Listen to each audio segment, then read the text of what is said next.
Hello, Ahura. Hey Jeff, nice meeting you. Nice meeting you too. Yeah, it's we've done a little work together. It's the first time we've actually met face to face. This whole time it's been through chat. True. I mean, that's often the case when you're working remote and online and all of that stuff. But yeah, it's always nice to have a face to somebody when you actually work together already. Yeah, so oh, my dogs are going crazy. That's Hey. okay. That's allowed. The nice thing about the Zoom, I was telling my wife, is that it actually, if I'm not talking, it actually mutes a lot of those noises. But Yeah, yeah. anywho, yeah, it's early for them, so they're all wound up. So, but anyway, yeah, so it was through Upwork. I did a lot of chatting back and forth, but I guess the cover camera was pretty stunning. But I guess kind of like maybe a little bit of background as far as like you know where you started and where you're at and what sort of projects you've been involved in. Oh yeah. I mean, do you want the short and crisp version or do you want the extended version? I go for the extended. Okay. So yeah, I'm an artist, mainly concept art and illustration in the entertainment industry. I would say I'm specialized on fantasy artworks for video games and so on. But over the past, I think I'm doing this professionally now for 5 or 6 years. I had my hands on quite a few different projects, completely different stuff. So I'm also kind of a generalist, I would say, but fantasy is my thing. That's also where my interests are rooted in, and that's what I'm mostly doing. Um, yeah, I don't have a formal education or something comparable to that. Basically, I just watch YouTube tutorials and practice it on my own. While I had a daytime job, and then at some point I decided, okay, I'm going to give it a shot and try to make it my living. And yeah, luckily, or good for me that it worked out. So I'm doing that. So you've got a professional job. You're able to skip the expense of college and just watch YouTube. Yeah, actually, that was one of the factors. I checked for universities and also private universities. And first of all, there was not that much offered in that specific genre, at least not in Germany. There are others somewhere else, but they are extremely expensive, like extremely expensive. And I simply didn't have the money. And I'm German. In German, we are not used to get in debt or taking a loan for education. So that was not really an option. So yeah, YouTube was the way to go, and it still is. Whenever I want to learn something new, I check YouTube all the time, and I can only recommend it. There's so much great stuff, and in most fields, industry professionals, sometimes even industry leading professionals, are doing fantastic YouTube stuff. Yeah, I've been it's pretty fascinating. I mean, yeah, I'm obviously much older than you. So me, the fact that you can do something like have a problem with your car, pull up a YouTube Yeah, video, follow a tutorial that somebody has done, fix it, and then move on, which is so much simpler than it was back in the day. So it's about anything you have a question. I just tell my kids, like, you don't really appreciate how any question you might have on how to do something, there's generally a YouTube video out there. I fully agree. It's a big blessing. I wouldn't say it's you shouldn't only rely on YouTube on some topics, but if it's something where you've got some space for failure, I guess it's okay. Just try it out. And if it didn't work out, try it again. So you wouldn't recommend it for learning how to do surgery on people? Yeah, exactly. That was one of the things I was thinking about. Maybe don't try that, but maybe even that works. Yeah, so I think a lot of times, at least in the times past, I mean, I think that the idea was that you needed a college education. You still do, obviously, for certain fields, like becoming a doctor or a nurse, but Mhm. I guess in certification as well. But um, but the fact is that you were able to, I guess, say break in based on merits of work, rather than having to also have a college degree to back it up. Yeah. So looking back to it, nobody ever asked me about any degree ever. Of course, that comes with the nature of my job. I mean, in the creative industry, it's even rather uncommon that degrees are demanded. I mean, your portfolio basically is your degree. Um, but yeah, I mean, it also depends what kind of person you are and what kind of learner you are. I wouldn't say learning it all by yourself is for everybody. College and so on has big advantages as well. For example, networking. Um, I mean, it is more fun to do projects Right. with other people than basically in my case, sitting in my room after work for a couple of years and practicing on my own, like literally on my own all the time. Um, I guess if you're okay with that, then that is totally viable way to get an expertise on a certain topic. Yeah. So for me, there's some things I've tried, and have done, and what I've done is I've hired people to critique. So it's like if you want, like for instance, you could just do everything on your own, but you may not get the feedback that you need to improve. What I found is you can actually just hire people that can do that. Yeah, I mean, you've got all the options. It really depends how good do you know yourself. And I would say if you're tackling a big topic like changing a profession, that's not a thing you're going to do within a month or two. So you've got plenty, usually, Yeah. uh, you've got plenty of time to actually get to know yourself. And in my case, it was the same thing. It took me a couple of years until I understood how am I really functioning, also as a professional, and how also to understand my own work properly and what does resonate with people and what doesn't, in every tiny little aspect. In my case, I got feedback by posting my stuff online, and then you get a hang out of it. If people are resonating positive with whatever you're doing, I would say you are on the right track to something, whatever that Right. is. Well, for me, it was, I tried to learn a little bit of art. I thought, well, maybe I can do it all. I can do the art, I can do the layout, I can Mm. do the writing, but I realized the art was just taking too long. But I hired somebody to kind of help me out with that, which worked out decent. But I gave up on that idea of doing my own art. But for layout, that was definitely well spent, because I think there's easy to make, unless you're in a community of people. I think layout especially is and that's what I'm looking for.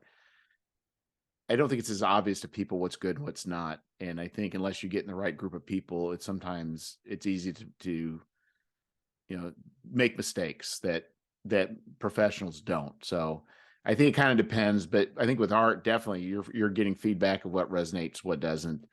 If you get people saying, "Hey, I want you to do some work for me," that definitely is a strong indicator that you're at least doing something right.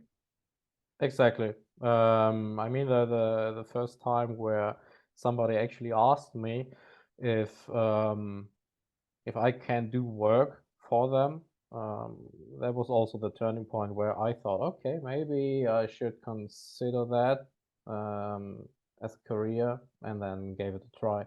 But yeah, as you said, I mean, doing everything on your own doesn't work always. Also, probably in many cases, you're just not as good as somebody else who is just focused on one specific thing. And if there are the options to hire somebody, then yeah, I think that can bring your project a lot further than trying to do everything on your own. Yeah, so there was basically my daughter went through a graphic design um, program at a local community college, and so I just hired a professor who did it very reasonably rate. So it's like, I would send him, he would charge me per hour, and he would give me a review and send it back. And it was definitely much cheaper than actually taking the classes, and also, less time that was required of me. But I think I would have done much better if I actually was taking classes. But it's hard to do everything, work and do stuff on the side and go to school as well. Absolutely. And I'm a big fan of doing mistakes. By that I'm meaning just try something, uh, give it a try, whatever it is, and afterwards you will know if it was a good idea or if it was a bad idea. And if hiring somebody on a certain topic didn't work out, then maybe try something else the next time. Or if you really want to try it on your own and it didn't really work out as you imagined it, maybe consider hiring somebody and see if anything changed. Yeah, and that makes sense. So you so you wanted to get into art. You realized you didn't have um you didn't have the school necessarily to go to, nor necessarily the funds to spend. Uh, so the whole time your idea was to break into illustration, and you just kept working at it until you get hired. Was it start out with commission, or did you get hired by a company, or how that really start out? That was a little bit wild, to be honest, looking back to it. So I worked as a mailman before that, and before that, I was a lot into video games, and I wanted to be a professional video player, but that also didn't work out that well. Then I became a mailman out of lack of options because I didn't have any school, like no university degree or so. Right.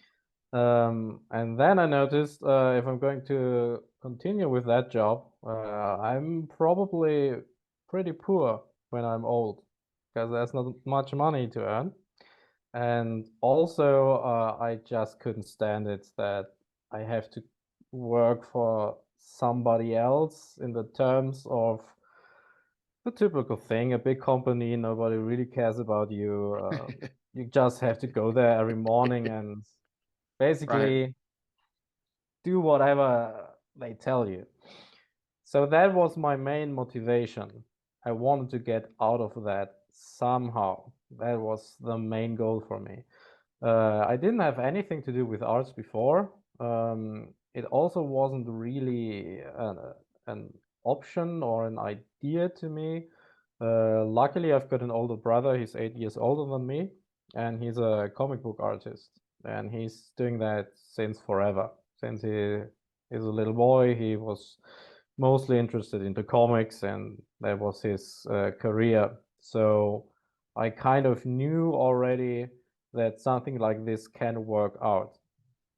And I thought, okay, I'm seeing what my brother is doing for years and years and years. Um, Probably I can do something similar to that. I should give it a try, maybe. Um, so yeah, after work, I got home. I practiced and practiced and practiced, and then at some point, also the main motivation was I was so fed up with my daytime job. I could not stand it anymore, any longer. So I just quit without any preparation, without any prior experience working as an artist. Also, I didn't have a paid project before or anything, or even a client. Uh, I just gave it a try, and yeah, the first year was hard. I can't recommend it to do it without any experience. But that was my way, and yeah, after the first year, it became better. After the second year, it became a lot better. Um, and yeah, now it's okay. Uh, I don't have any problems anymore. And looking back to it, it was a fantastic idea that I just quit my job. Um, but yeah, I think my first client, one of my first clients, I still remember. Uh, I did a concept art painting, and I worked 48 hours for $90. Wow. Yep. Well, it is really, I mean, if you think about it, to me, it's pretty, is quite a leap to say, I don't like my job. I think I'll be an artist because my brother is able to do it. If you put it that way, yeah. It's it I sounds will a little quit bit. my job, take some YouTube videos, and I will make money. I will become an artist and make a living off of it with no prior experience. That's pretty phenomenal. Well, if it works out, it is. If it doesn't, it's just dump. But to be fair, there were plenty of safety nets for Okay. myself.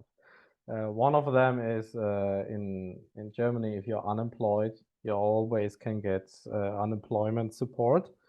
So basically, you're not ending up on the streets if you don't have an income. You can always go to the government and they pay for your apartment. They give you the absolute minimum to pay your groceries and so on. And secondly, at that time, uh, I could still have gotten back to my parents at any point. I just needed to ask. So also, I didn't have any family or so, so nobody was relying on me Right. besides myself. So that was a very specific situation, and I had the feeling I'm not risking anything. Um, I also knew that one phone call and I can become a mailman again next day. So there was a lot of safety nets for myself. But yeah, I agree it's a little bit unconventional to just do it. That's kind of what I like. Well, Just do but something. yeah, and I mean, it worked out. Now it's like, of course, it was obvious, but and I think the thing is like for you at that time, it wasn't obvious, and I mean, that is a pretty bold move that not many people are willing to shake things up to that degree. Yeah, for whatever reason, I was so extremely motivated to not have a regular job anymore that literally anything was better than that. I remember the during the first year, it was really, really, really tough. Um, Basically, every month was an entire struggle to somehow get the absolute minimum of money out of my new profession, so to say. And also half a year. I don't know if that exists in the US, but we've got something that's called containering, which means you are picking up the leftovers of supermarkets, like the expired goods they're having. They are throwing it into the trash, Yeah. and at some supermarkets you can go there and pick the stuff up that is still good or that you are judging to be good. It's a gray zone. It's not entirely legal, I think. But for example, that was one thing I did in the beginning because I didn't have enough money to buy all of the groceries that I wanted to. But I had zero problem with that. That was totally fine for me. I preferred that than uh, going to the company every day and work for somebody else. Yeah, I think so things that are expired, I think like baked goods can be donated. And I think there might be certain like fruits and vegetables, certain dry goods may be donated, but in general, most things I think they companies don't want the liability of being sued and they don't allow Yeah, it. yeah, exactly. There is a certain law that they are forced to put it away, even if it's just one day above the minimum expiring rate. Yeah.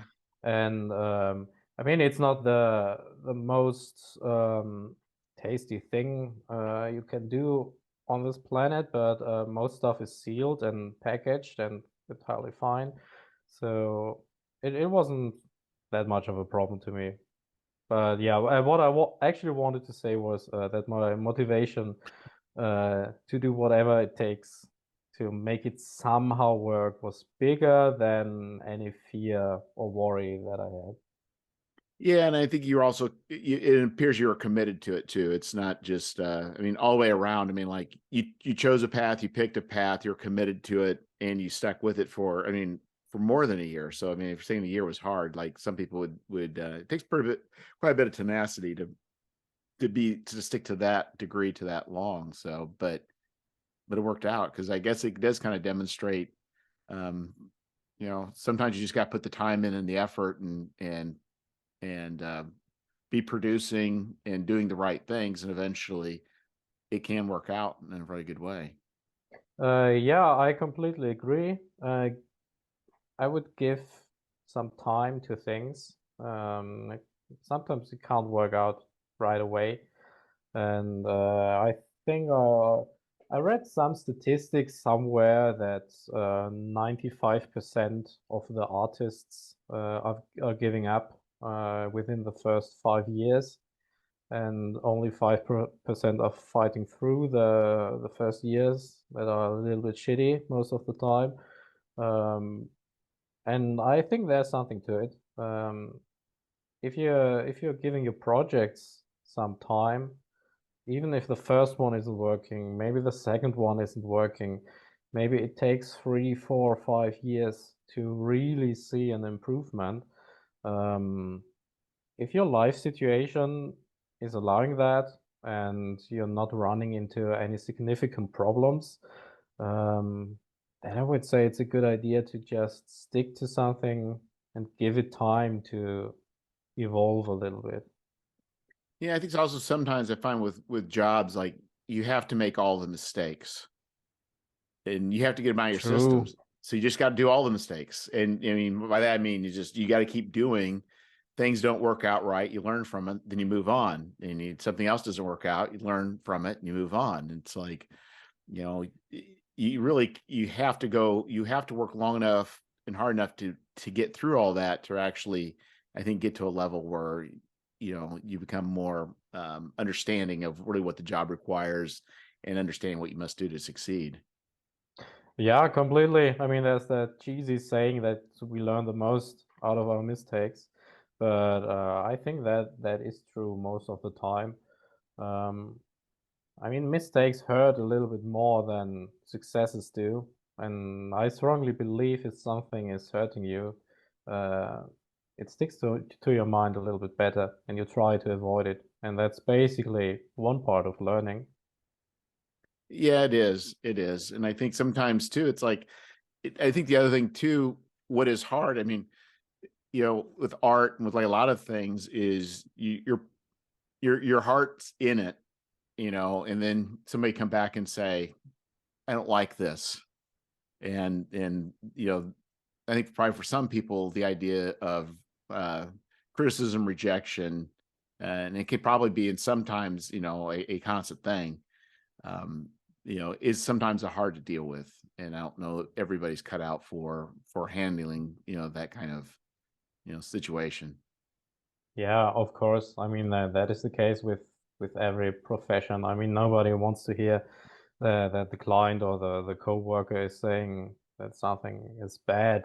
I mean, that always hurts a little bit, but especially since I'm doing a lot of concept art, that is just not an option. On some projects, 50%, 60%, 70% of the stuff that I'm producing actually never gets used. It gets thrown away. It's idea iteration, and many ideas are not usable or not good enough, or a different idea gets better.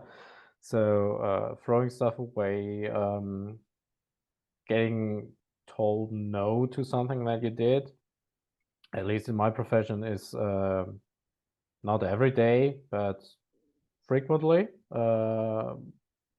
It's also a skill to learn. I'm not emotionally connected that much to the stuff that I'm doing as client work.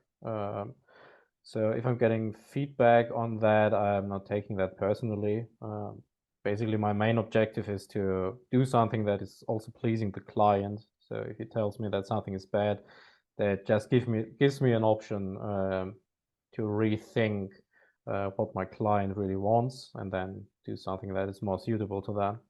Well, I think what you do that not all artists I've worked with have been doing or do is that um, you wisely, will do like a couple sketches, like, and say, is this kind of what you're looking for? And be yes, and then you'll iterate and fill it in the details a little bit more, and then and get feedback along the way. So rather than taking an idea, running with it, producing a finished piece of art, and then handing it to somebody, it's like you're kind of getting feedback along the way to meet what the client wants rather than what you totally think they want. Yeah, I did that mistake as well at some point Yeah. because I didn't know better. And then I figured out, okay, nice. I just spent 3 days on an artwork and he said he doesn't want that. So I just wasted 3 days of my time and energy. Um, so yeah, I mean, I can't look into anybody's mind. So I have to figure out what they have in their mind, what they are envisioning, and yeah, doing some sketches in most cases is just the safer route for both for me and for him, and it's more efficient because if the painting is half done or mostly done, and then there are some significant changes, that is eating up a lot of time and also a lot of motivation. I can imagine. You're redoing this for the third time. You're like, you know what? Horrible. I'm losing money on this at this moment. Yeah, I mean, at some point, there is a breaking point where you're actually thinking, oh, damn, not taking that job would have been more economically feasible for me. Yeah, it's kind of interesting. And I've, as far as for me too, I'm learning how to communicate to artists, and I've also start the more I'm doing this, more I realize the more specifics that one gives, the better it is for the artist as far as what one's looking for. Depends. I guess it depends on the artist. Some are good to go with little to no guidance. Other want to have it super specific. That also depends on the level of experience an artist has. Yeah, I think what I've found is sometimes just communicating a few sentences doesn't always convey um, exactly what one's wanting, and I think that's where it can be easier. I'm not saying that one has to give like super details, but I think the more specifics that you give an artist, the more likely people are going to be aligned for the final output. Yeah, I would say somewhere in the middle is the sweet spot, at least to me. What I'm getting from clients, if somebody is just telling me, okay, make something cool, then I can do that, but I'm not guaranteeing that it's meeting the expectations. If somebody's giving me too many details, like in the top right corner, I want to have this element Right. and that color and this color. Then probably I'm not super interested in doing that because then it becomes more like, yeah, like I'm the extended arm of that person. Right. Right. But So in but I the mean, if you middle, I want would. something very specific, well, there's one that I had a commission that I wanted a creature look it's actually more of a natural creature I had in my mind. It didn't come out that way, but I realized I probably should have maybe sent them a picture of a real life creature that I wanted this to kind of closely resemble, along those lines, rather than just kind of, uh, Yeah. or I think he went along these certain lines, which the image was fine. I didn't go ask for changes, but in my mind it was different. But I realized I probably didn't communicate that creature well enough, and I think giving some visual references probably would have been better. Yeah, I mean, communication is the key, especially in on creative work. It is a lot more complicated on creative work than on something else. Um, But yeah, I think giving references is a very good idea. I mean, you can just simply Google for other projects that have something visually appealing, the rough direction you would like to go to, and that should be good enough for an artist to produce something usable and in line of what you had imagined. Yeah, yeah, it's and I think too there can be a lot of times even a a little bit of sort of looking for it. I'll say collaboration where it sometimes what I've noticed with some art that especially the first Scoundrels I did, there's a bit of back and forth, and then really I think the two of us working together in the end produced a better image than what I would have first imagined Mm-hmm. and what they were first doing. And so there's times too where having two people's thoughts coming through together and working together can produce something better than what the person originally envisioned or what even the artist originally envisioned too. Yeah. Usually I would say that the artist is the person who has more experience in that whole process of creative work and communication with the client and so on and so on. So if you are running a project and you want to hire an artist, I think one of the key points to look for is that the artist has an established creative process and that he's outlining to you how is he going to do what he's going to do, because that means he has a plan.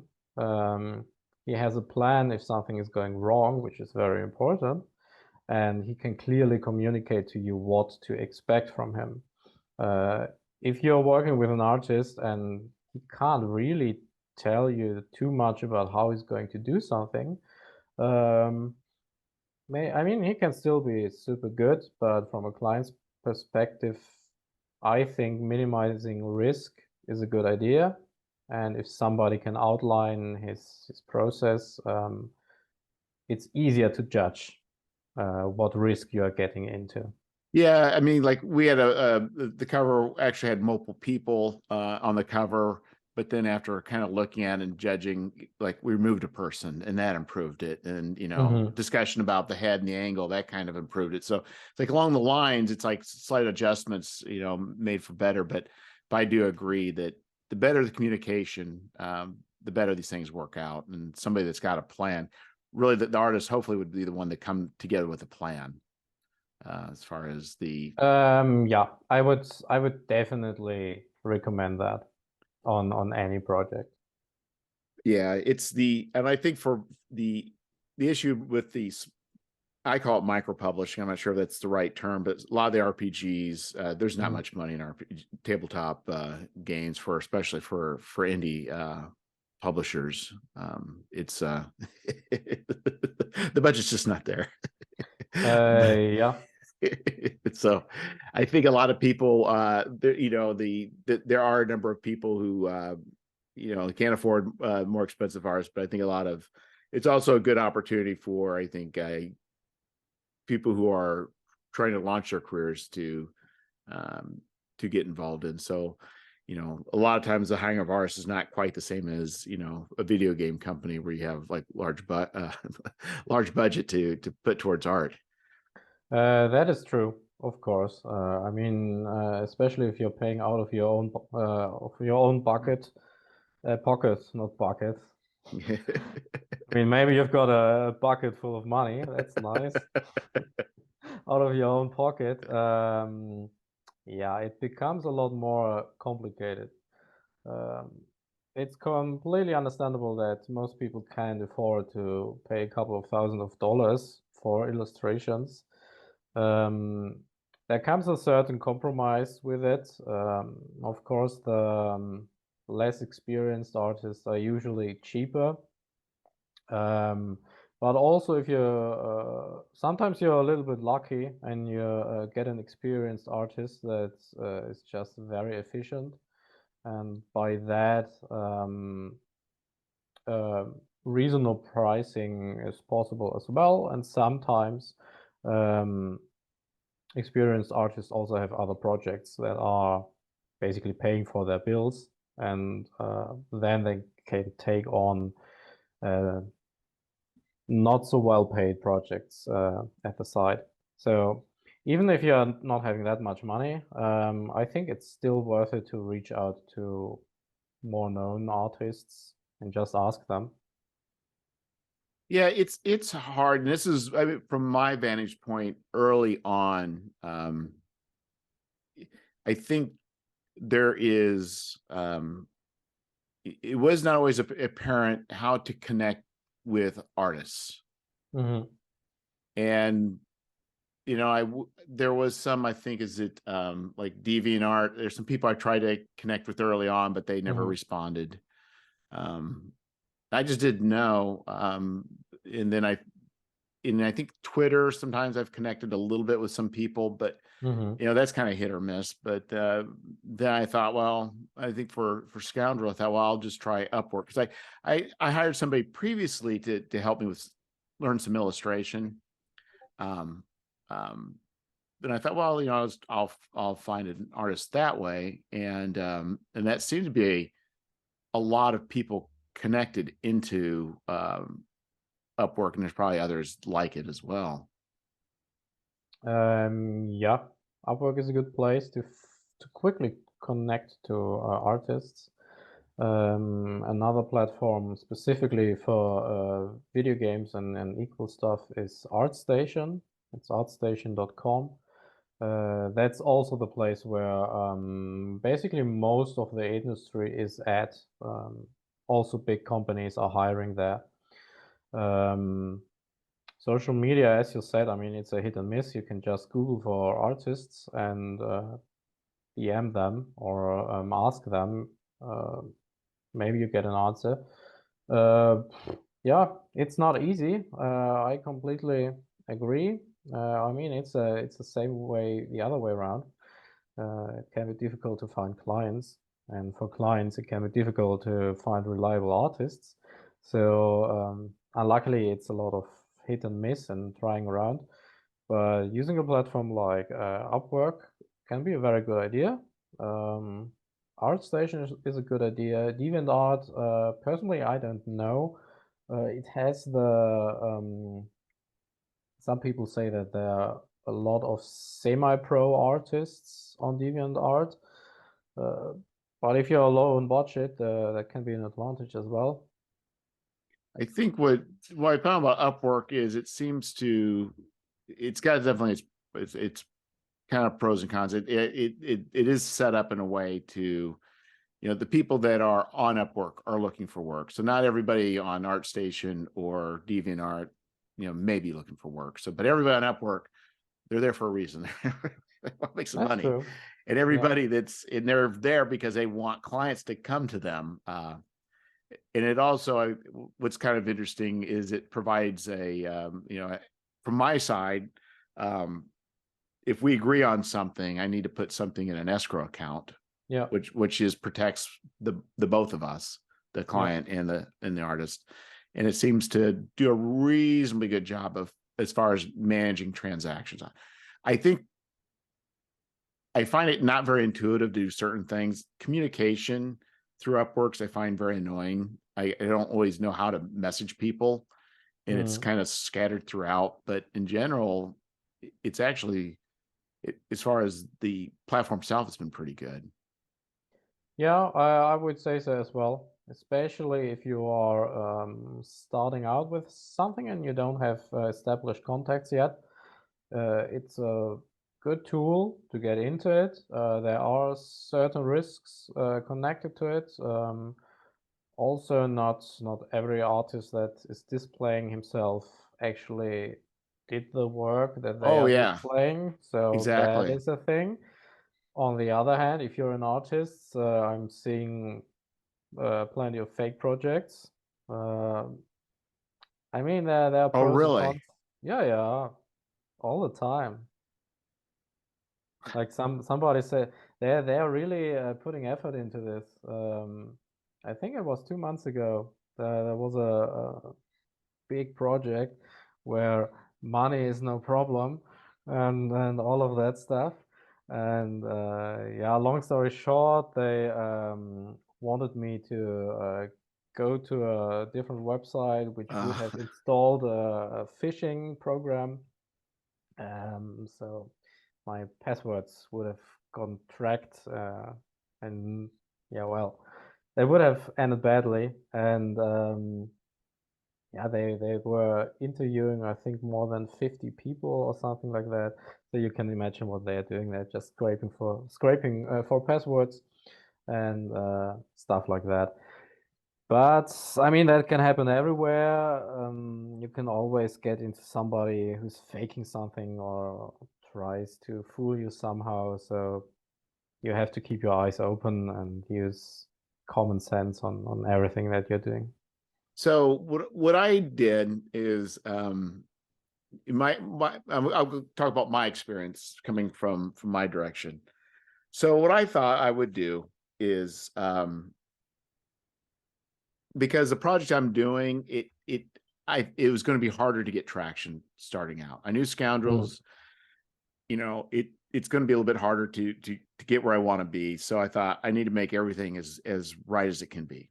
So I thought, what is the maximum I'm willing to pay? Like, it's like if, Mm. and I thought, I'll just push myself out there to just not quite 2x, but 2x of what I normally would pay for Mm. what and I thought, and it asked me, what is your maximum budget? Yeah. So I put in my maximum budget, click, click, click. Okay. What I did not realize is it shows the artist the maximum budget. Yeah. And would, everybody's, their offer was at the exact amount of my budget. Yeah. I can explain you why. Because you actually have to manually change it if you don't want to bid on the exact budget. And uh, if you're doing that a lot during the week, you're just too lazy to change it. Well, it's for me was I didn't necessarily have problems people saying, yeah, um, you know, I want the full amount, but the majority of people that were saying yeah for $500, they were not $500 artists. It's just Mm. it's like Yeah. it's just like I'm I would consider you maybe for a lower amount, but it's just like I don't know that for you to be swinging that high for this. It's like no, it's not going to be the case.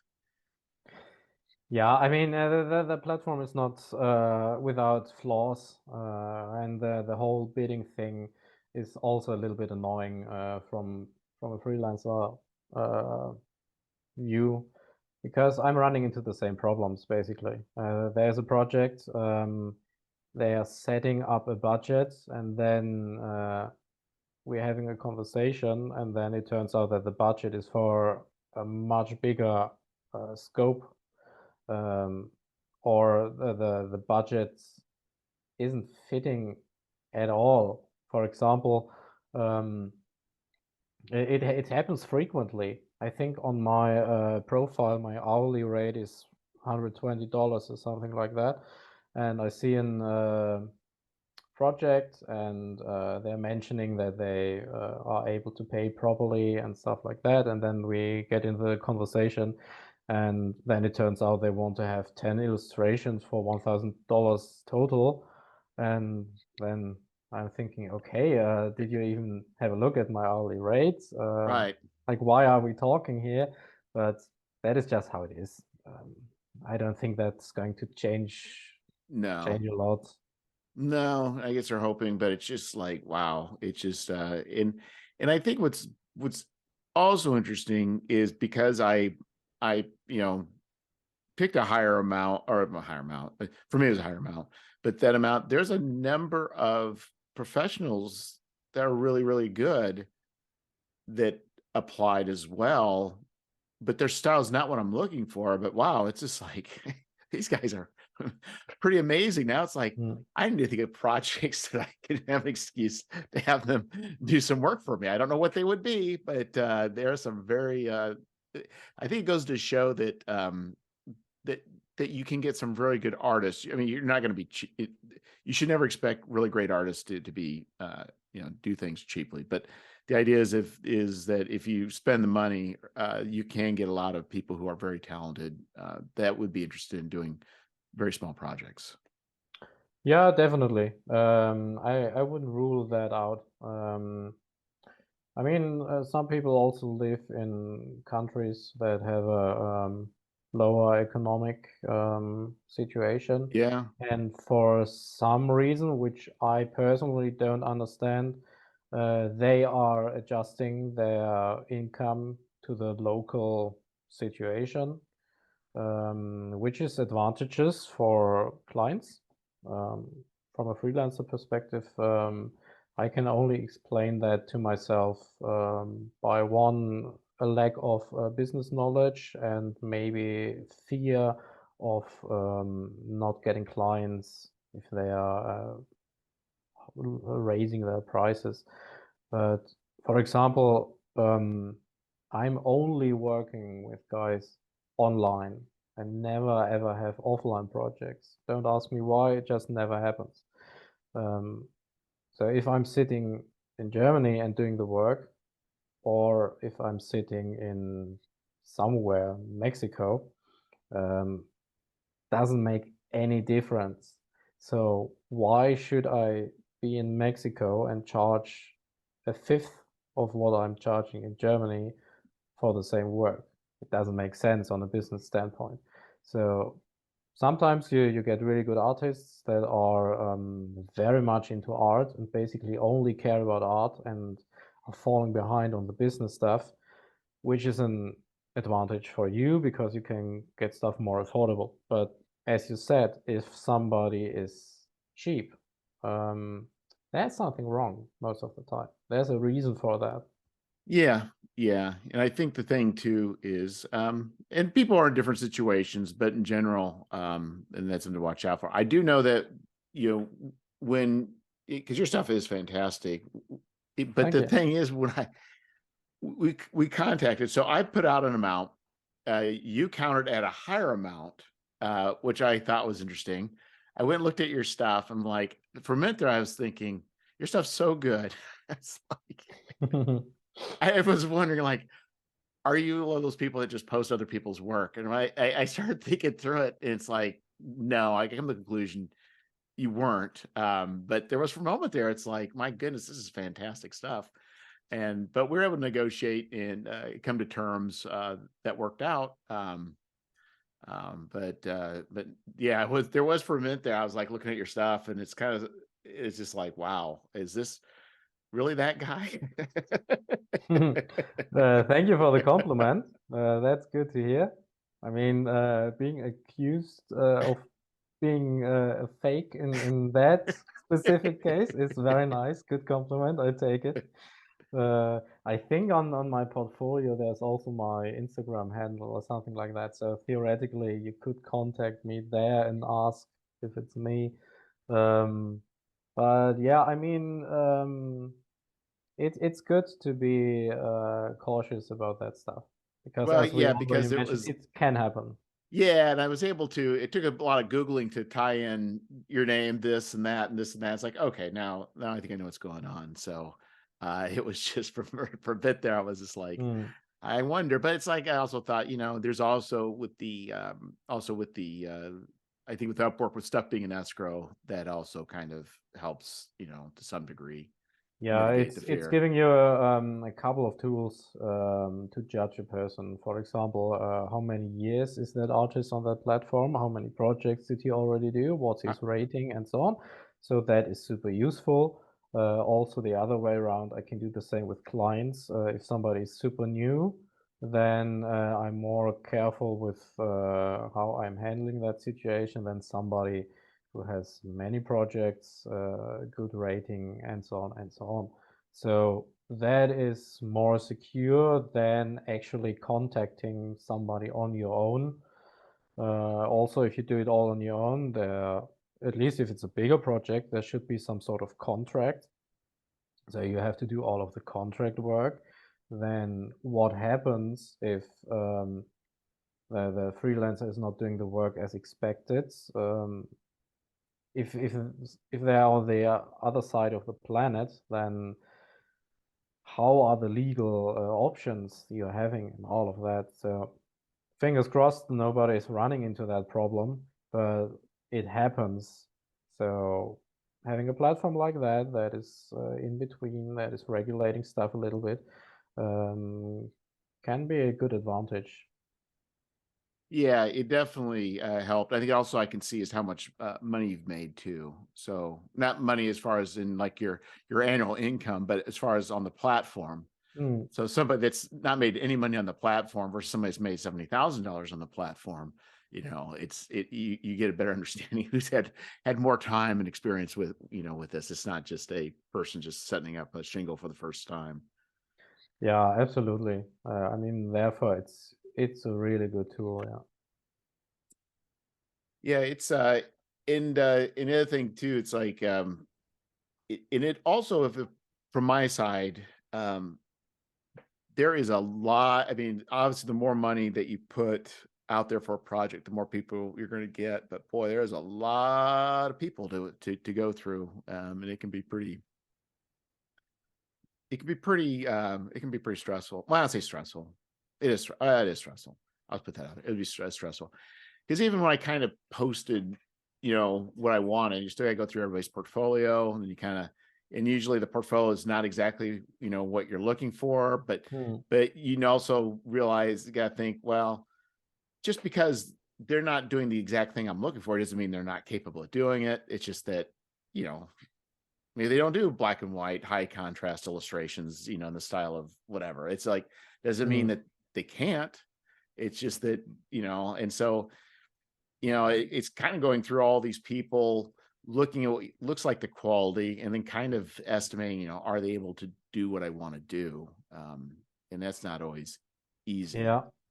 So I guess I can give a good advice on that one. So if somebody's running a project and they are looking for artists, what to actually look out for in a portfolio or on a profile, because it's not easy to judge for somebody who's not doing art on their own, or maybe even being a completely uncreative person.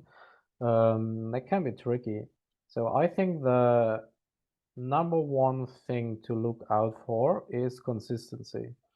Um, as you said, if the style is not 100% a good fit, but the portfolio throughout every illustration or image you're seeing is looking consistent and consistently good, that is a very good indicator that that person knows what they're doing. And what we talked earlier, that they're having an established process in their creative pipeline, which is very good. If you're having somebody who is having three very good illustrations and one of them looks a little, is lacking behind, it's not as good, um, be careful. That could be a sign that somebody has no process established and could run into design problems uh, during the creative process that they can't fix properly. So consistency in the portfolio, and if everything is looking as good as all of the other illustrations that person is producing, that is a very good sign. And then I think it's not the main priority to have it exactly in the style that you want to, because a style that is a little bit different, but the illustration is good, will still work. That will still attract people, and people will still say, "Wow, that looks super interesting," and are going to buy into your product because of the illustration. Yeah, and it is I was trying to think. It, it also I've also noticed too, it's like if you're you, for me, I kind of was looking also for some people with high contrast black and white illustration, but it seems like it's like some stuff is more, I don't say airbrush, but when I it's not the style I want for it, but when I actually sometimes see the the maybe the pen and ink kind of style, it actually does work. But sometimes when you see one style, it just doesn't necessarily pull out real well, even if they are. But kind of it does help to try and find something. I guess you Mm. can always ask the artist too if they've got other examples. That's something I've not done as far as what you're looking for specifically. Yeah, honestly, if you're at the point to ask somebody to show them more to make a decision, maybe you should work with that person. You probably have a good point because they're not putting their best foot forward on their portfolio on a work. Exactly. If you're unsure and you need something else to back it up, then probably try to find somebody you're not unsure with. If you're having, I mean, it's easier said than done. I understand that. Um, if you as a somebody who's creating a project and you feel like you don't have the expertise to judge a portfolio, what you can also do is just hire an experienced art director to judge that for you, and that's not that expensive. What you could do, for example, to just to make sure that you get somebody who's capable of doing what you need them to do, you're posting your job on Upwork or wherever. You're getting your 50 proposals with 50 portfolios, and then you're hiring an art director for half an hour or 1 hour. Maybe that's $100 or something like that. And you're telling him what you need, and he should decide who are his top three picks. I And then have you never ever considered the fact that I could hire an art director for a couple of hours. it can make sense. It's like if you're buying a house, you've got no clue about houses or anything. You probably hire somebody who is rating that house and is going to tell you if it's a good idea or if you are buying some expensive stuff that's not worth it. So you can So do the same here. yeah, because what's happening is like let's say I want a black and white illustration comic book style in the style of the Conan magazines back in the 70s, the Savage Sword Mhm. of Conan. I want somebody to do black and white, like maybe not like Barry Windsor Smith or people like that, but but I want something very much like that style. I can say that's what I want on Upwork, and I get just people just put their portfolios out there that I got to go through. And a lot of times they don't have anything like that. But I could go to potentially to an art director. I could say, hey, here's, whatever amount of money. Um, they already have some ideas of some people. They can do some research and they can provide me a handful of names that actually meet those specifications. Can be a good approach.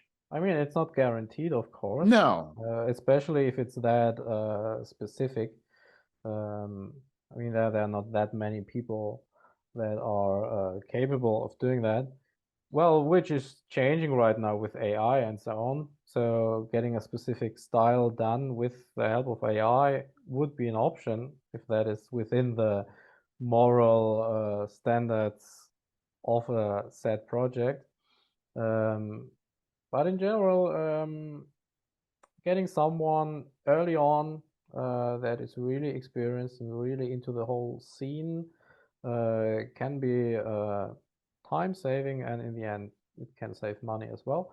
Because if you are investing into an artist that is not so good, that can become more expensive than having a experienced artist. Because we're having a saying that the most expensive art is bad art. because you have to redo it again and pay somebody else to do it again. So you're paying twice in the end. So the artist selection process, yeah, there should be taken some effort into that, and not just pick somebody. That can backfire. Well, just example, we'll just use you for an example. So I put this out there, and I've spent hours pouring through a lot of portfolios, and I probably would have picked somebody eventually. But if you hadn't come on the scene, it still would have worked out. It probably wouldn't have been exactly maybe what I was wanting, but it would have worked out fine. But boy, a whole lot of time and effort, and maybe more time and effort, because once we've kind of were able to work it out, it's pretty obvious that you were perfect for the project. So it wasn't me having to go through more people and more discussions and more things to try and get through what I wanted. So, and it would have eliminated a lot of time and a fair amount of stress. Yeah, sometimes it's just a good fit. Sometimes what the artist thinks looks good and what the client thinks looks good are perfectly in line, and then it's very easy to work with. But yeah, of course, you never know before. Well, I think Even the thing too is, for what I wanted, it was very easy for me to say the things that you have done. It was very easy for me to imagine to being something, the output of what I was looking for. Where a lot of people, it's like they are fantastic people or fantastic artists, but it may be more stylized in a way that, like, they probably could do it, but can they it's hard to know as far as finding that right match. And again, it's like, and they may be, and maybe their work is that they're publishing, like some people, they publish for major magazines, illustrations, like fantastic, but and maybe they could do this thing I want, but I don't know if they could. And it would take discussions and negotiations. Or with you, it's like, this is what I want. I think I gave you, I think as a kind of a mock-up I did, and then you were like, oh yeah, bada boom, bada bing, here you go. Like, okay, like, here it is. Like amazingly fast. Within 2 weeks I had a finished image. It's just like, hey, that was faster. yeah, you're like, sorry it's taking me so long. Maybe it 2 might be a little weeks? longer to get No, the that can't be final right. image, but it was like 3 weeks. But you were on it so quick, and we went through several iterations. I think the last one may have took you a week to do the final things, but it was quick. It was very quick. Yeah.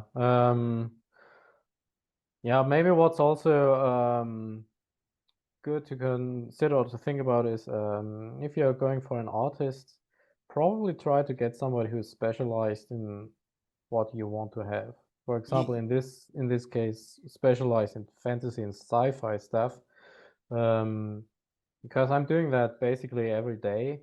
I'm a lot faster than somebody who's just doing that sometimes.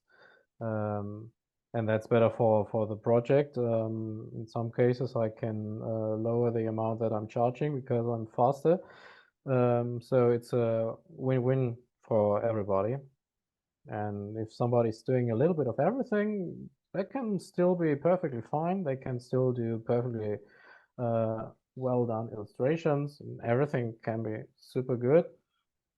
But in general, if somebody is specialized, the quality is a little bit higher, the speed is a little bit faster, and the reliability that the outcome is going to be good is a little bit higher as well. Yeah, in fact, I even reached out to a comic book cover artist for doing a project. The problem is his prices were much higher than I was really wanting to pay, but it wasn't like extreme. So sometimes you could actually go to even people like, comic book artists, say, okay, what do you charge for this? And sometimes they will provide you a number that maybe you can work with.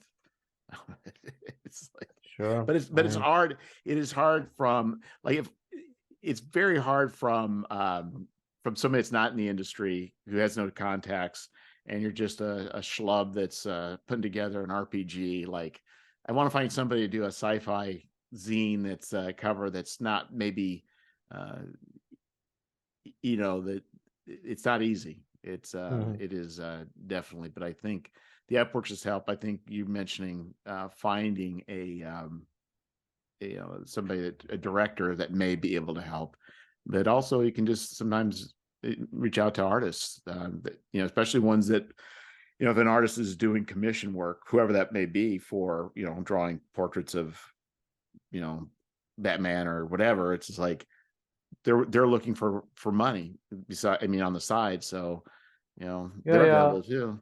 absolutely. I mean, talking about that, many guys that are starting their project, they're coming from a completely different industry, and they also have absolutely no idea how much should art cost. Um, how long does it take to produce something? No clue. And that's completely understandable. If I should hire a programmer, I would be at the same point. No clue. How much does that cost? Does that take days? Does that take Right. weeks? No idea. So there again, it can come in very handy if you are just hiring a professional for an hour, and maybe just have a conversation with him and ask him all the questions that you're having, and he's going to tell you, and then you have at least a rough idea what to expect. And then if later on somebody comes up with completely unreasonable numbers, you can you are more informed than before.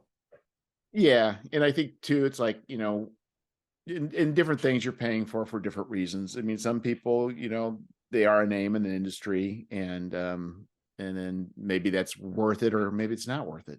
That extra. If I could get Mike Mignola to do a cover, and he charges me, $3,000, like Yeah. that'd be cool. But maybe I'll never get $3,000 on my project to fund it. So, there's always that weighing of what you're getting, what's it provide, and ultimately, I mean, ultimately, to get down to the most essence of capitalism, as much as I love anybody doing a cover, ultimately I look back is what's its return for me, like Hmm. so it's like if I want to spend X for a cover versus Y for X, or cheaper for a cover, it's like is that difference going to pay off? Yeah. I mean, in the end, that's one of the main factors. And you're running a business with that. I'm running a business. Most other people that do their projects, they are running it as a business. It has to be economically worth it at some point, at least. It doesn't have to be in the first years, but at some point, it should also make some money. So those are criteria that are very important. On the other hand, it's, at least from my experience, relatively simple, that whole budget thing. I mean, you know how much you can spend, and the artist knows how much they are willed to work for. So just putting out that number is the easiest. Well, Sometimes, not really, because it's all no? speculation. Like Scoundrels, don't know how much I don't even know how much it's gonna fund for. So I'm speculating up front. Uh, Okay, but still, I would say you know how much you want to pay. well, I will no, actually, it's not true. What I really know is I believe I will at least fund for $3,000. That is what I'm banking on, and then I go backwards from there. Hmm. And so the budget kind of, it's like, okay, and so that's really, I think about writing and editing, and I end up doing the most writing myself and doing the layout myself. But then, I got, and I know with that $3,000, I've got book costs for printing. I've got Kickstarter fees. So really, that number for art, that is pretty tight as far as within that money. But if I know I'm going to have a $10,000 Kickstarter, or it's going to fund at 20,000, that can all change. Does that make sense? It does make sense. But I mean, at the moment where you're hiring an artist, you know how much you're going to spend on that, at least roughly. Oh, yes, I do. Right, I do. But I don't know. I made a decision, but I mean, it's not. It's still pretty tight. It's kind of also decided for me in a way. But yes, I do know. You're right. I do know how much I'm going to spend on art. But the question is, here's the question: do I spend all my money on the cover? Do I spend my money through art throughout? Those are the types of questions that come up. Sure. I mean, that's up to decide to you. Or if you're unsure, again, I'm going for the art director. Well, I mean, if I knew, like for instance, if I knew it was going to make a certain amount of money, then everything, adjusts accordingly and the risk goes down. So, but I do have a flexibility. Like for the next one, if it doesn't fund at a level that I want it to, there's one thing I do know, that I'm buying another cover from you. That's awesome. That's good to hear. Now, it may be that the interior art I may either outsource or just do away with completely. But I absolutely do know that we're doing another cover. Perfect. In fact, I'll tell you and even the interior images. This is kind of an aside, but been doing some Kickstarter ads, and I used different illustrations, both the woman on the cover and also I did some others that were just showing the Sky City with the person looking. And it's interesting that sometimes you think the flashy ads would be the ones that sell, but sometimes the more I don't say muted, but calm or less flashy, actually are the ones that can attract people to click links. Yeah, it's sometimes it's a big miracle. What exactly is leading somebody to clicking on something or not to click on something? Well, yeah, it doesn't have to be flashy all the time. For example, my favorite from the stuff that we did together is the train scene. Oh yeah, that's my favorite. I really enjoy looking at it. so what was it about that you enjoyed? By looking at it, or what do you mean? Well, I mean, you said that of the three that you've done, that one you've enjoyed. So what was it about? What about it did you enjoy about that? Like what for you? I really like the contrast and the grittiness. If I look at it, I can feel that I'm at that train station, and there's smoke everywhere, and it's loud everywhere, and people are shouting and stuff like that. I can imagine that, and I can feel that when I'm looking at it. So I really like that. Yeah, that was, I think, what's kind of interesting, because that's one where I provided, it kind of bashed a couple photos together, but then you came up with something that kept that feel, kind of multiplied it in many ways, and provided a very fun feel for the whole thing, which I thought really worked out really well. But I will say, for me, what's also sort of double duty, and largely because I think I may not would have thought of it, but for the cover, you provided me a Photoshop PSD file, and I was able to have a subject in the background and remove them from each other. And so, because I was able to do that, I was able to, and you're like, so the woman can actually slightly overlay over the top of the title. But because of that, I was able to also separate her out to use for Facebook ads. Yeah. but I was also able to take her out and try some Facebook ads with just the background. Yeah. I mean, that's just standard. I mean, Well, yeah, it is. I'm just saying, but for me, it's like revelation. Like, okay. And so what it did is it increased. So even the same thing with the Sky City one, it, I was able to the graphics. What I'm trying to say is the art for me wasn't just the cover, but they also provided me an option for having a lot of variety for my advertising, which was a mm, huge bonus. yeah, that's one of the things I'm keeping in mind when doing artworks. That I mean, it's nice if you're producing one piece of artwork and basically there is one use case for it, the way it is, can be nice. But I mean, if you're running a project, the more value you're getting out of each purchase, the better. So if you can create variations out of one illustration, that basically multiplies the value that somebody gets out of it.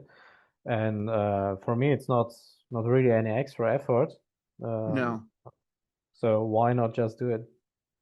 And so I think when looking for art and for artists, but I think this also pays off. So even though I'm paying X for the for the cover and Y for the interior illustrations, those are also useful for marketing in different ways, the way that they're done. So it's like there's the same mark can serve multiple duties besides just the illustrating the book. They Mm, actually, and I put more effort, way more effort into Facebook advertising than I ever have. I mean, this is my second time for doing it, so I guess it's not mm, saying much, but and it's provided a lot of variety because I've done a lot of variety. The different ads, they all function. They all are various levels of success, mhm, and because some are just failing, I can shut those off and I can create new ones and just mm. keep doing that. And with enough variety, with changing colors and doing different things, it actually works out rather nice. So, Yeah, actually, A/B testing is quite a good idea for ads. And if you only have one version of an illustration, you can't really do a lot of A/B testing. Um, and then there are other things. Let's say in half a year you want to do a website about the project, and you want to have the cover illustration as a background for the website. That is working great on some formats. And if somebody is using the phone, you'd need a different format. And if somebody is using the desktop, you need a different format of the illustration. If the stuff is layered, you can adjust things easily and it's going to look great again. So yeah, having layered PSD files is just necessary to have it like that. yeah, I think too. So that now, I had some ideas for covers. Before it's like now I realize, you know, now I look at art, it's like not only do I have to look at it from just what kind of cool cover do I want, but it's like, now it's like looking at this, like, especially with the budget, it's like, it will it serve multiple purposes, and the ones the artwork that I've got really definitely did serve multiple duties, which is also its value too. So when you think about that, it's just and but also makes me more mindful in the future as far as like whatever image I get, I need to make sure it's going to somehow make sense for me to use in other ways. Yeah, in many cases, that goes without saying, and the artist is doing it anyways. Um, but yeah, just to make sure, mention it, and then there shouldn't be any problems about that. Yeah, I mean, not even just the layering, but I mean even the composition. Yeah, I mean that all plays into it, and that is one of the reasons what we talked about at the beginning, that too much detailed direction is not always good. Oh, right. Um, because usually the artist is thinking about a lot of things For example, reusability. Does the composition work on different media, and so on and so on and so on. So if you're too restrictive with where things should be and how, um, maybe you didn't think about everything. Maybe only in half a year you notice, oops, this doesn't work here and there. And that artist is doing it for a couple of years. He ran into that problem years ago, long before you did. And now he knows what to do to make sure that's not going to happen. Yeah, it probably also would be good too. And I never thought about this, but especially if you're planning on using it for other purposes. And also it's like, some things, and this is what can be hard too, is so like I've got the cover, which is digest size 8.5 by or 5.5 by 8.5. So that's a rectangle. That's vertical. Mm-hmm. YouTube videos or you not YouTube, but the Kickstarter. I think it's 16 by 9. So Mm-hmm. it's a rectangle and it's flipped on its side, but it's more of a rectangle. It's more wide than it actually stretches out wide. And then Facebook ads are square. Yeah, it actually is horrible, and I don't understand why everybody needs to have a different format. Yeah. So it's a disaster. Yeah. So it's like, and I think the idea is being able to take out elements is because you just can't resize just the image. You really just have to resize, just pull out one element, and then that element is what you're using, because just there's no way I could have gotten by with all these. Is just resizing it. There's no way. So, Yeah. you kind of got to think about it. And that's where I've struggled sometimes is, trying to make an image. Like, how do I do this in a square? I don't know how to use this images, but after a while I finally would get this aha moment. It's like, okay, now I know how to do it. But boy, it's definitely a difficult thing when you're dealing with all these ratios and trying to have something that looks unified across all of them. That's the other thing too. It is. I don't know if you're much into video games, but if you're doing something on Steam, they also have those tiny little preview images, and usually there's used in illustration as well. And I think they have 5 or 6 completely different aspect ratios. So if somebody comes up with, I need a illustration for my game on Steam, that is always a little bit of planning. How can I make sure that everything works on 5 or 6 different aspect ratios? So I also had a situation that arose with me going to, I guess the question is, is most of your illustration stuff for electronic format? Like, how much of it goes to print?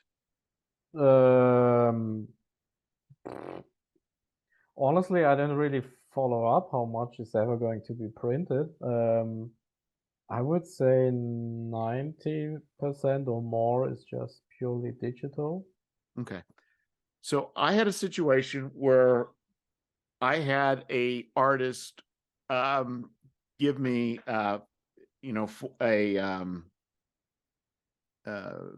they did a cover, a wraparound cover. Worked fine. I think I needed to expand a little bit because I forgot to account for the spine. So it was fine. And I had a paperback printed, and that was okay. It worked fine, but then when I went to get the hardcover done, nightmare. Because it's like a 1/4 inch all the way around. But then you also have additional that needs to wrap, and then that can float around. So I realize now what I need to do if I'm going to do a wraparound cover, that I need to have the space, that I know what the cover is likely going to be. Basically, have the bleed for a normal paperback, or paper, and then also have another one that shows the bleed for a hardcover. Mm-hmm. And then you have to have it in such a way that you're not cropping out important things. Yeah. It's like it is such a, until you get involved in this, it's like this is like, it can be very difficult when you don't think that an extra, you know half inch all the way around makes a big difference. You just stretch it out, but then once they put their name on the, stamped it on, I stamped it, they it's all part of the Yeah. cover. Yeah. Now all of a sudden their name's going to get chopped off. It's like, hey dude. I mean, good learning lesson, I guess. Now you know it. Yeah, so I mean, and I think even with so now I think I when I'm things that I'm going to do, I'm going to have to be much more clear. It's like saying, this boundary, if you're going to put your name in there, it can't be past this boundary. It just can't. Yeah. Yeah. Because otherwise it could get cropped. And Usually, somebody who did that once or twice, they should know about that. well, nobody, I don't know. This is what I realized. You don't, like, for you don't have anything printed for yourself in hardcover. You've never, all you know is your client comes to you, says, I want an 8.5 by 11, 1/8 inch bleed. Okay. But you've never had experience with printing like your stuff on cover, and you're Yeah. like, okay, multiple formats of covers. So you're thinking about digitally, like within that, but from the print space, I don't think a lot of people have from the artist side have that sort of, experience. I mean, usually that should be part of the communication, what is going to be used for. And when you did cover design before or anything else, you know that there are the bleed borders and stuff like that. And I mean, to make sure you're not running into those problems, you're not putting anything significant at the edges of an illustration, which you're usually never doing because it's counterintuitive to how design works. So you Well, they try. weren't. The problem was if I stretched the image to make it fit, then when I was cropping. Ah, yeah, well. So in the parameters I gave them originally, I never talked about a hardcover, but I'm just saying is, a lot of times you're given the size and the bleed, and that's kind of what you're thinking about. But I never dealt with hardcovers before, Hmm. and I just realized it's a completely different animal. Now, if I think about something being a hardcover, I just got to make sure that the art looks right if it's used both as a Hmm. a paperback and then also as a hardcover. Yeah, sometimes you just learn the stuff by doing it wrong. Yeah, yeah, and I don't blame him at all. It was, I gave parameters. We did the parameters, and it all worked out until I went to the hardcover, which Hmm. and he has no experience with that, and I wouldn't have, I didn't have any experience with it, so he didn't know any better. I never told him that, so it's just, but and sometimes you think, well, I'll just stretch it. Well, when you stretch it, then that creates other issues too. So that's where it was getting to be problematic. And that's like, Yeah, that's always a little bit the problem if you're a one-man army basically doing everything. You run into all of the problems. I mean, looking back to it, at least for me, most of the stuff I ran into, um, yeah, it wasn't that bad, and it was kind of fun during the process to learn it, to do it wrong, and then thinking like, oh, how can I be that stupid to mess that up? And next time you do it properly. So all of that learning experience and getting better as a professional or in what you're doing. I mean that should also be fun. it is fun. No, it's not fun. No, okay. You spend $100 for a proof copy, and it comes back all messed up. That's not fun. Sure, that is shitty, but the next time you're going to do it properly and it turns out well, and then you're Yeah. seeing it and thinking, ah, nice. Last time it was wrong, but now it's fine. So Yeah, and Yeah. I mean, it's just you just again, we talked about that earlier. You have to make all the mistakes. Yeah, all the time, all the time. Yeah, so Without mistakes, I don't know. I don't think that's possible. yeah, yeah. So but anyway, I forgot what I was gonna say, but yeah, but it all worked out. And oh, the other thing I was gonna say is content aware fill in Photoshop is the most amazing thing. It has gotten me where that image does not quite work. It's just like I need some more edges. It's like it does a great job of fixing things. Yeah, I mean Photoshop in general. Yeah, super super useful. Yeah, I did used to do a lot of photography and that was helpful. But even here, it's like, ooh, I need an extra eighth inch around this thing. Mm. Content aware fill comes to the rescue.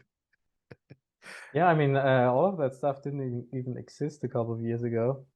So by now it's really cool all the stuff you can do and how easy it is.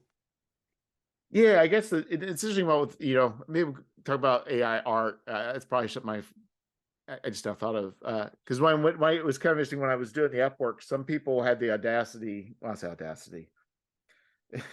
They would post what I because I've played enough with Mid Journey. Like Mm, I can a lot of times spot mm, and it's like this guy's posting Mid Journey images. He's like, well, here's just yeah, some concepts I got.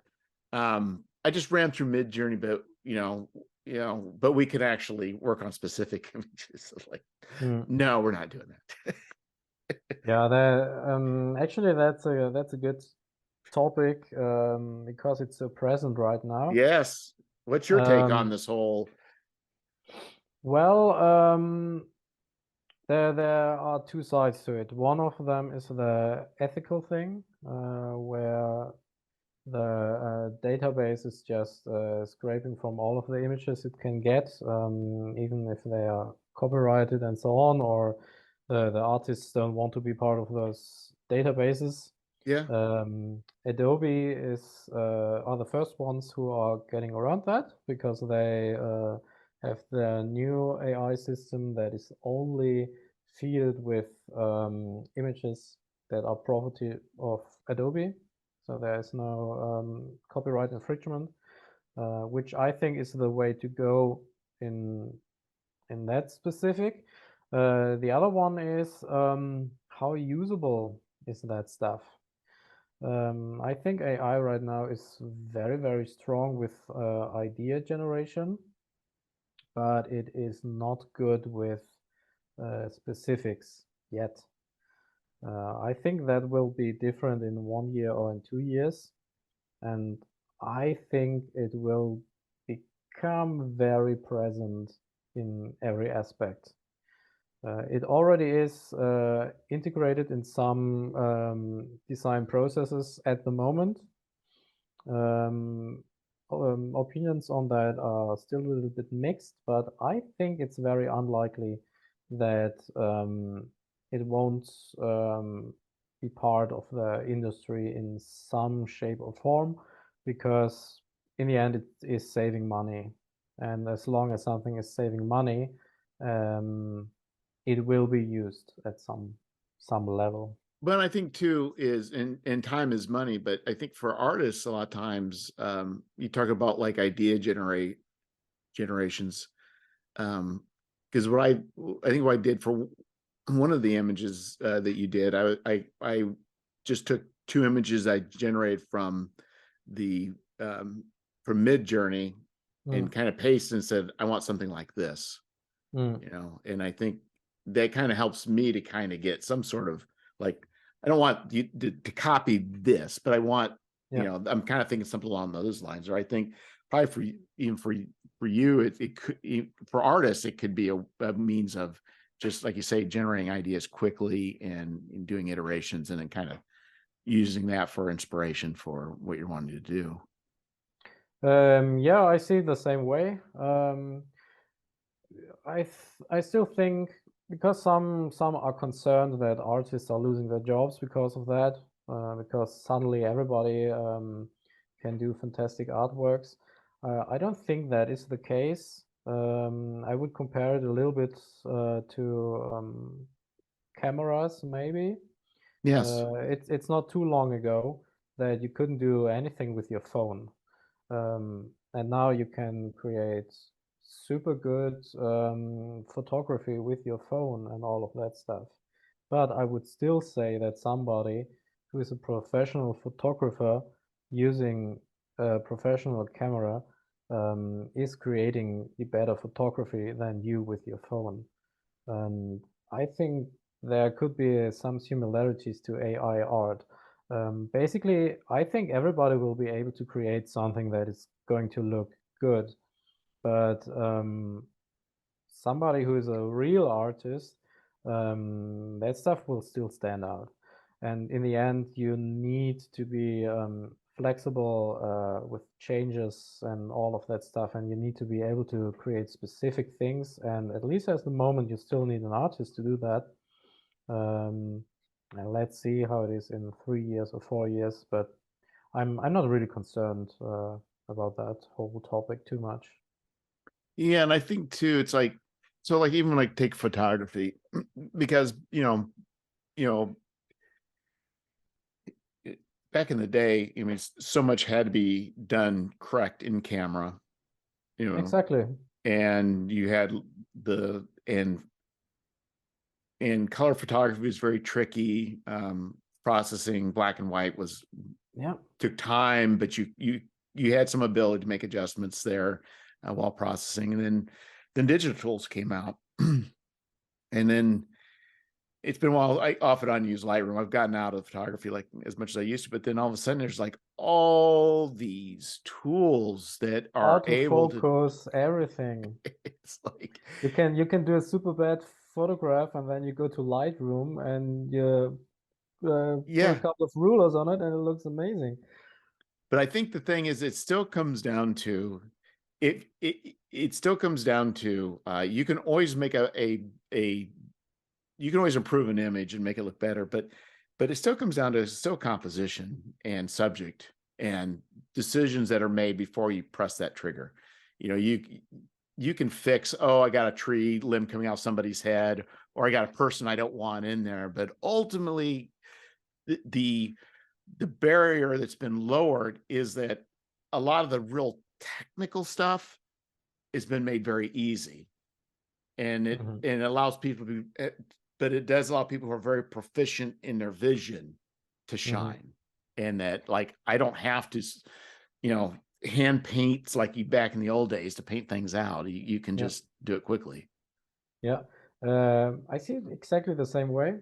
I think in general it's a good thing that the entry barrier gets lowered and the access to doing arts or anything else becomes very easy because I don't see the point in having something to necessarily be super, super hard to do. So not a lot of people can enjoy doing it. If everybody can create nice images, that's fine. I'm okay with that. If you can create concepts for what you're having in mind quickly, perfect. That's a super useful tool. And I don't think that the ceiling, like the top level of creatives, are really affected by that because their stuff is still better. And it's hard to explain, but if a creative person is doing something really, really good, it just looks better, at least to me, in comparison to AI art. What I'm seeing with AI at the moment is it's all looking okay. Um, but yeah, it also looks all the same. As you said, if you look at AI art, you basically immediately spot it. Like, okay, this is AI, of course. It gets a little bit harder by now, but in general, it's all looking a little bit the same. So I'm not too concerned about that whole topic. No, I think, it's kind of interesting too. I think I was listening to a podcast about the Velvet Underground. I believe it was this one. Maybe it wasn't that, but I thought they were talking about Andy Warhol. I think started out in illustration, and that products in the 50s that high-end, like, if you were, like, selling shoes, you would never stoop to having a photograph of a shoe in an ad. You would have it Mm, illustrated, so all mm, products were illustrated, yeah, and then all of a sudden pictures became, accepted, and then and then a lot of people are like, "Well, what do I do now?" And that's where I think Andy Warhol started looking into the art, side of things, um, and so it's just kind of interesting that there has been large disruptions, even with photography, with portraits, yeah, yeah, you know. completely. Um, and also in the very recent years, so many things changed in the art world.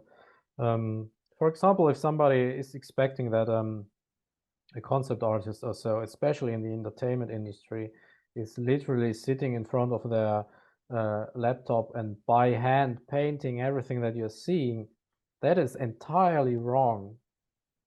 There is so much other stuff going on and so many tools that are not painting that are taking place. Photo bashing, like you're using real photography to get details and content on your images very quickly. You're using 3D, you're using other stuff.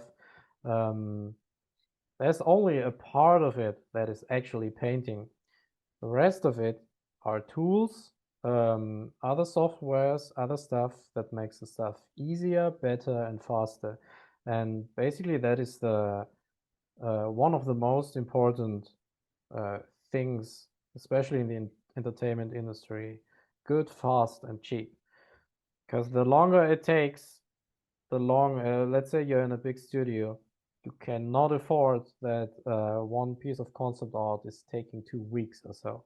That has to be done in 2 days or something, or even better in one day or half a day. The faster the better, because other departments are waiting for you to be finished and they can't continue until you're finished, but they still need their payment checks.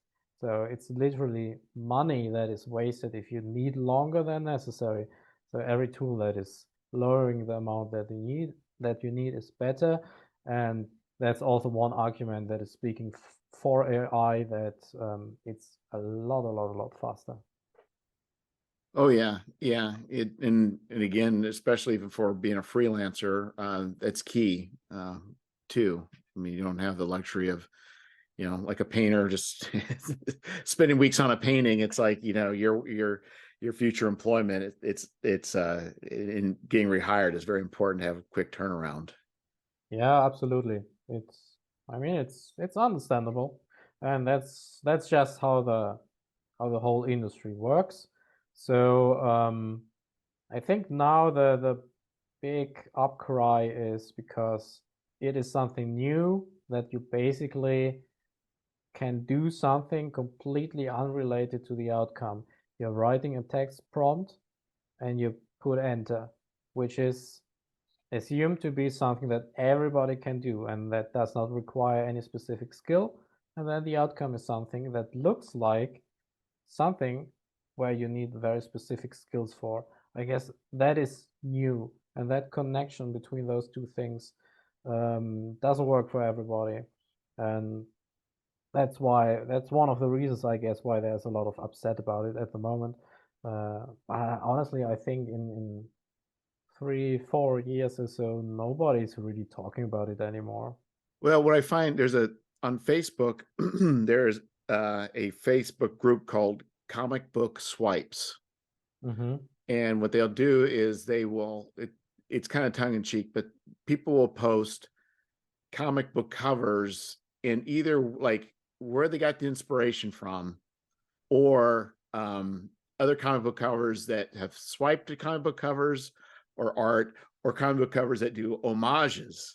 Mm-hmm. And it becomes very clear that so much of this is actually either largely based or copying off of like either real world photographs Yeah. or other people's illustrations. Like it it's kind of interesting the amount of copying that goes on. That's kind of been standard for a while, Mm. especially for people having to go through. It's just in times past, and somebody mentioned, I think this is probably true, looking at poses, if you look at poses of like female superheroes, Mm-hmm. a lot of them are actually probably came from men's magazines all the way up through like the Mm. 80s or 90s. So it's like people were keeping these stash files of poses and different things, and they would pull those things out. And Actually, I think nobody ever came up with different female action poses for the past 40 years. yeah. Nobody ever made an effort to rethink any of that. It's exactly the same. In fact, I was looking through. I got there was a uh, about a humble bundle. They have Mm-hmm. art or what's the word I'm looking for? They cover art of different groups, and one was of Howard Chaykin, the comic book artist. Mm-hmm. And there's a cover. And I was flipping through the book, and they were talking through it, and it was a pose, not a sexual pose, but there was a woman who was somebody found on. I take it back. This is on. No, it's in there. They were showing it was a woman. No, I take it back. This was in comic book swipes. It was a model posed in a kind of in a way that wasn't provocative, Mm-hmm. and then they showed the Chaykin image, and it was the exact same image except he handed a gun in her hand. It was very interesting how um, so many from movies, people have found stills from movies where things have been used. Yeah. And I think it's kind of interesting how that's been going on. And the more, with things being digital, it's easier to Google search and to have scanned images than before. It would just be people having magazines and clipping things out as they went along. But yeah, we'll figure it out. I don't know what the answer is going to be, but it's definitely will be a different world. But it's also true with writing, with the Chat GPT. Yeah, it is. Personally, I'm using ChatGPT a lot.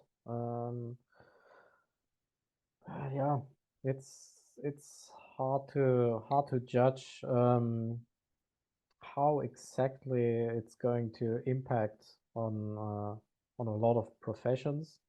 Um, Personally, I think maybe that's because I'm in general rather optimistic on things. Um, I think it won't be that bad that a lot of people are losing their jobs. Um, Also, probably new ones are going to arise out of that new technology. So I see it more like a shift how things work than really replacing something. At least I did not hear from anybody yet who got replaced by it in any profession. Personally, I can only speak about the arts genre. I also did not experience that I'm getting a decline in projects or that my income would be suffering or anything like that. Um, it's just different. So now sometimes somebody says, okay, but my budget is super low. Um, can you maybe also use AI? And then I can say maybe yes or maybe no. Depends. Yeah. I think what's going to happen, I'm guessing with Chat GPT, where it's probably going to merge with probably like voice synthesis, Hmm. and since they're dealing with natural language, where like call centers and things like that will probably go away. Yeah, I can totally see that. And then there still is the question, I mean, should people be forced to work in call centers? I mean, it's not really a nice job. On the other hand, what else are they going to do if they don't have that job? So it's a really difficult topic. Yes. I mean, many people are completely dependent on those shitty jobs that are not so fun and that are not well paid. And what are they going to do? I mean, they what else do they have then? So yeah, Yeah, I'm hoping that there will be some ethnical way of handling all of that stuff, and yeah, I guess time will tell. time will tell. Well, I think we're actually hitting in the space time continuum, O'Hara. How long Uh, are we talking already? I didn't. Pay attention. I try and be somewhat reasonable. There's a fellow that we went. It was pretty bad. We just went on for 3 hours, which was pretty extreme. But Oh wow. but anyway, no, that was we probably ought to at least cut it off to a reasonable length of almost 2 hours. So um, yeah, I tell you what, you are for. I guess what is the best way for people to reach you? Easiest is either on Twitter, that's Thatohora, or the same handle on Instagram. Okay. That's the easiest.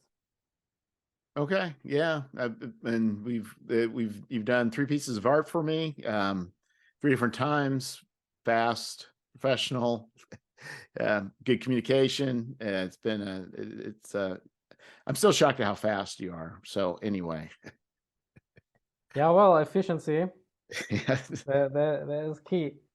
yeah, it is key. So anyway, yeah. So if you want to see examples, not only on my the Kickstarter, but just go to Instagram or to Twitter and contact them for hire. So, but And of course, I mean, congrats on your Kickstarter. It's basically safe to say that it's going to be funded. I think you're missing $100 or so, and 19 yeah, days it'll be left. funded. I think, yeah, it's going to be, of course. So I have a friend who's, we talked about funding, and he's like, there's always the level that you fund at, then there's always the level you hope to fund at. And That is so true. it's so yeah, I've there's no concerns about it funding. I think it'll do reasonably well. And definitely planning on an issue 2, um, without a doubt. So but yeah, it'll Yeah, get there. It just I it mean, just takes 19 diligence. days left. Let's see where it's ending up. So still plenty of time left. Well, I did get one backer because of you so far. Oh, really? And it has only been but just a couple hours, just an hour. So yeah. Awesome. So anyway, yeah, every little bit helps. So it's a lot of the stuff, it takes a lot of work to try and Yeah, make yeah. things successful. But anyway, appreciate the cover. It's definitely been it definitely has grabbed the attention. The artwork's gotten many comments, and that was what was key is the cover's definitely foundational for curb appeal. And so you knocked it out of the park there, O'Hara. Thanks a lot. Then I'm very happy to hear that it's resonating well with people. And yeah, I mean, for me as well, I already said it before, was very enjoyable to work with you, very easy, and you're clear with your communication, and I guess that's one of the key elements you can hope for as an artist. Oh yes, yes, yeah, and you also hope the patron also pays you on time too. That as well.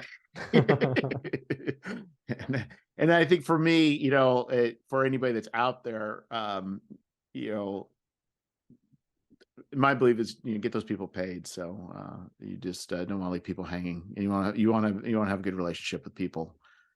So because I think you want to get good people to do work for you, and you want them to work for you. So paying them's key.